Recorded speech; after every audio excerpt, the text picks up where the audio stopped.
Hello बच्चों, कैसे हो? मैं पद्मलता। स्वागत है आपका हिंदी निवास में। आज हम लोग सर्वनाम की जो रिमेनिंग भेद है वो आज हम पढ़ेंगे। पिछले वीडियो में हमने सर्वनाम किसे कहते हैं, सर्वनाम के कितने भेद होते हैं और उनमें से हमने 3 भेद पिछले वीडियो में हमने पढ़ा था। आज सर्वनाम के जो रिमेनिंग 3 भेद है वो आज हम कंप्लीट करेंगे। तो एक बार मैं आपको थोड़ा सा रिमाइंड करा दूंगी। तो सर्वनाम किसे कहते हैं? संज्ञा के बदले आने वाले जो भी शब्द होते हैं उसे हम सर्वनाम कहते हैं। सर्वनाम के 6 भेद है। सर्वनाम का पहला भेद है पुरुषवाचक सर्वनाम। और पुरुषवाचक सर्वनाम के 3 उपभेद थे, उत्तम पुरुष, मध्यम पुरुष और अन्य पुरुष। और सर्वनाम का दूसरा भेद है निश्चयवाचक सर्वनाम। तीसरा भेद है अनिश्चयवाचक सर्वनाम। चौथा भेद संबंधवाचक सर्वनाम। पांचवा प्रश्नवाचक सर्वनाम और छठा भेद है निजवाचक सर्वनाम। इस तरह हमने 6 भेद जो है पिछले क्लास में हमने देखा था और उनमें से हमने 3 भेद पढ़े थे, पुरुषवाचक सर्वनाम, निश्चयवाचक सर्वनाम और अनिश्चयवाचक सर्वनाम के बारे में हमने पढ़ा था। तो चलो अभी बाकी की जो 3 भेद है, संबंधवाचक सर्वनाम, प्रश्नवाचक सर्वनाम और निजवाचक सर्वनाम, किसे कहते हैं और उनके जो एग्जाम्पल्स है वो अभी हम विस्तार से पढ़ेंगे। और आशा करती हूँ मेरे वीडियोस आपको समझ आ रहे होंगे। अगर आपको मेरे वीडियो पसंद आते हैं तो लाइक कीजिए, शेयर कीजिए और सब्सक्राइब कीजिए और अपने दोस्तों से भी सब्सक्राइब करवाइए। और लेसन रिलेटेड, टॉपिक रिलेटेड जो भी डाउट हो, आपके डाउट जो है आप आपके कमेंट बॉक्स में मुझे पूछ सकते हो। मैं आपके डाउट्स को क्लैरिफाई कर दूंगी। तो चलो सर्वनाम का हमारा दूसरा पार्ट, जिसमें रिमेनिंग 3 भेदों के बारे में अभी हम विस्तार से पढ़ेंगे। चलो शुरू करें। देखो बच्चों, हमारा सर्वनाम का चौथा भेद है संबंधवाचक सर्वनाम। संबंध शब्द से आपको पता चलता है, संबंध का मतलब क्या होता है? रिलेशन। तो संबंधवाचक सर्वनाम की परिभाषा देख लीजिए। जिन सर्वनाम शब्दों से वस्तु, व्यक्ति या घटना से संबंध ज्ञात हो उसे संबंधवाचक सर्वनाम कहते हैं। ज्ञात होना मतलब पता चलना। तो ऐसे सर्वनाम शब्द जिन शब्दों से वस्तु, व्यक्ति या घटना से संबंध का पता चलता है उसे हम संबंधवाचक सर्वनाम कहते हैं। मतलब उन 2 वस्तुओं के बीच या 2 व्यक्तियों के बीच या उन घटनाओं के बीच का जो संबंध, जो रिलेशन का पता चले, ऐसे सर्वनाम शब्द संबंधवाचक सर्वनाम कहलाते हैं। फॉर एग्जाम्पल, जैसी करनी वैसी भरनी या जैसा करोगे वैसा भरोगे।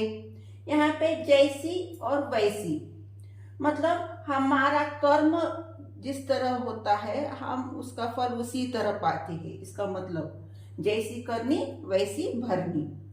तो यहाँ दोनों का संबंध है, मतलब हमारा कर्मों का संबंध जो है हमारे ऊपर पड़ने वाले फल पर है। हम अच्छा करेंगे तो अच्छा फल मिलेगा, हम बुरा करेंगे तो बुरा भोगना पड़ेगा। उसी तरह उतना खाओ जितना पचता हो। यहाँ पे पचना मतलब डाइजेस्ट होना। हमें उतना ही खाना चाहिए जितना हमें डाइजेस्ट होता हो।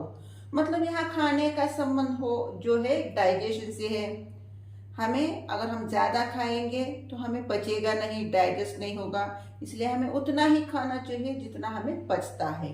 तो यहाँ उतना और जितना जो है संबंधवाचक सर्वनाम का एग्जाम्पल हुआ। उसी तरह जैसी वैसी, जैसी करनी वैसी भरनी। यहाँ पे जैसी और वैसी जो है संबंधवाचक सर्वनाम हुआ। तो समझ आया संबंधवाचक सर्वनाम?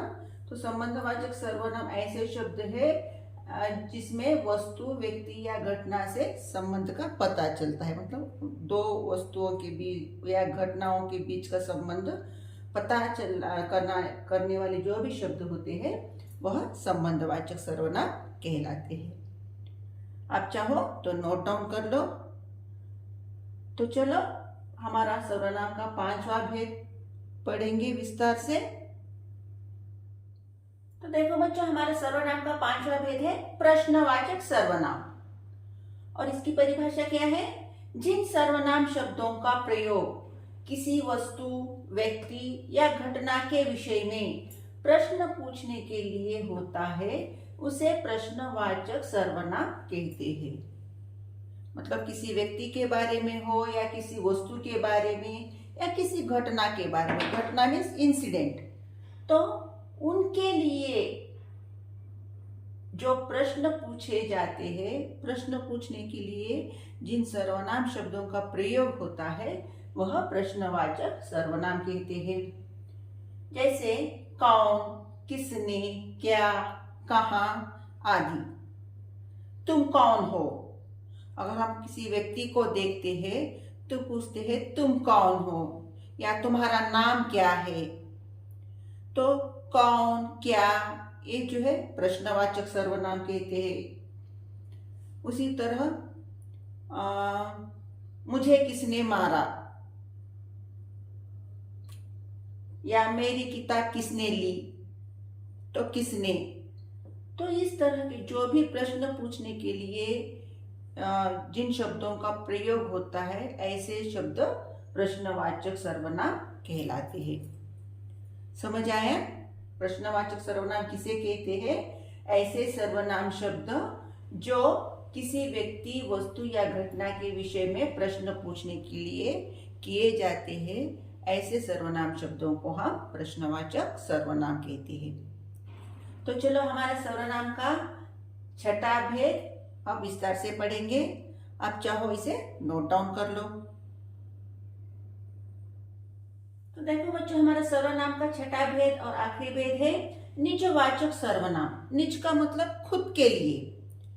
तो इसकी परिभाषा क्या हुई? जिन सर्वनाम शब्दों का प्रयोग अपने लिए किया जाता है उन्हें निजवाचक सर्वनाम कहते हैं।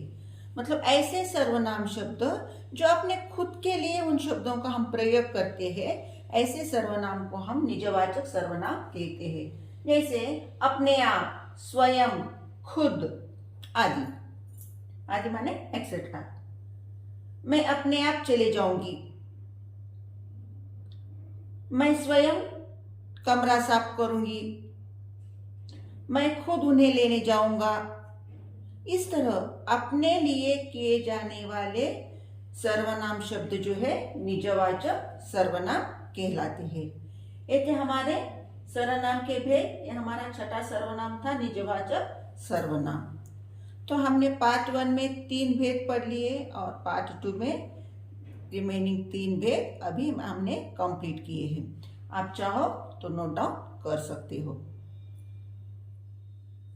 तो बच्चों, ये था हमारा सर्वनाम का टॉपिक। व्याकरण में हमने संज्ञा कंप्लीट की और अभी हमने सर्वनाम कंप्लीट किया। पिछले पार्ट में, पिछले वीडियो में हमने सर्वनाम पार्ट 1 कंप्लीट किया था और अभी सर्वनाम पार्ट 2 हमने कंप्लीट कर दिया है।